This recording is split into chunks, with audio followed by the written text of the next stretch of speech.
संविधान ने कहा जात पात छोड़ो, इंसानियत को जोड़ो और अनुच्छेद 15 को पढ़ो।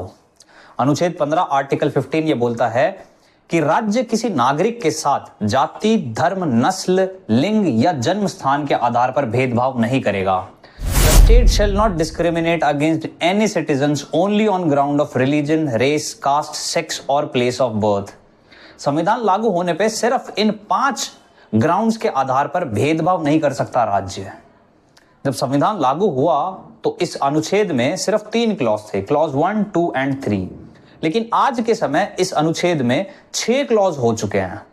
इन सबको एक एक करके देखते हैं। आर्टिकल 15 क्लॉज 1 ये बोलता है कि राज्य इन 5 ग्राउंड के आधार पर किसी से भेदभाव नहीं करेगा। आर्टिकल 15 क्लॉज 2 ये बोलता है कि हर एक नागरिक को यूज करने का अधिकार है पब्लिक प्लेसेस का, पब्लिक प्रॉपर्टी का, शॉप्स का, होटल्स का, रेस्टोरेंट्स का, इसके साथ साथ वेल्स, टैंक्स, बाथिंग घाट्स का भी। आर्टिकल 13 क्लॉज 3 ये बोलता है कि राज्य के पास एक एक्सेप्शन है। राज्य वुमेन्स और चिल्ड्रन के लिए स्पेशल प्रोविजन बना सकता है जिससे उनका सोसाइटी में ग्रोथ हो, जैसे कि वुमेन का रिप्रेजेंटेशन लोकल बॉडीज में बढ़ाना, वुमेन्स और चिल्ड्रन की फीस रिड्यूस करना। अब फर्स्ट अमेंडमेंट आता है 1951 में और उसने आर्टिकल 15 क्लॉज 4 को जोड़ दिया। और आर्टिकल 15 क्लॉज 4 ये बोलता है कि राज्य के पास एक और एक्सेप्शन आ चुका है। क्या?